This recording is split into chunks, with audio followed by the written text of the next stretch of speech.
ایک مرتبہ ایک شیر، ایک بھیڑیا اور ایک لومڑی اکٹھے مل کر شکار کو نکلے۔ ان کو شکار میں ایک نیل گئے، ایک جنگلی بکرا اور ایک خرگوش ہاتھ آیا۔ شیر نے دیکھا کہ بھیڑیا اور لومڑی بھی اس شکار میں اپنے حصے کی خواہش رکھتے ہیں۔ اس نے ان کی نیتوں کو بھانپ کر پہلے بھیڑیے کو بلایا کہ وہ انصاف سے تقسیم کرے۔ بھیڑیے نے کہا، بادشاہ سلامت، آپ بڑے ہیں، نیل گئے آپ کا حصہ، جنگلی بکرا درمیانہ ہے وہ میرا حصہ، جبکہ خرگوش لومڑی کا حصہ ہے۔ شیر نے کہا، میرے آگے تیری کیا ہستی ہے کہ میرے ہوتے ہوئے تو انصاف کرے؟ اس نے بھیڑیے کو قریب بلا کر اس زور سے پنجہ مارا کہ وہ فوراً ہلاک ہو گیا۔ اس کے بعد اس نے لومڑی کو بلایا اور تقسیم کے لیے کہا۔ لومڑی نے باادب ہو کر کہا، جناب تقسیم کیسی؟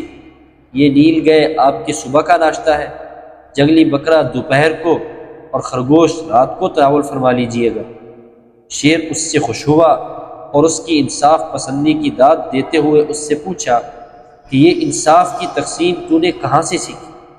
لومڑی نے کہا، جناب بھیڑیے کے انجام سے۔ چنانچہ شیر نے خوش ہو کر وہ تینوں شکار لومڑی کو بخش دیے۔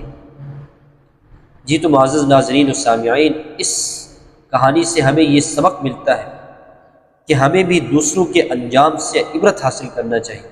دوسروں کو پریشانی اور مصیبت میں دیکھ کر انسان کو ہنسنا نہیں چاہیے، بلکہ اس سے عبرت حاصل کرنی چاہیے۔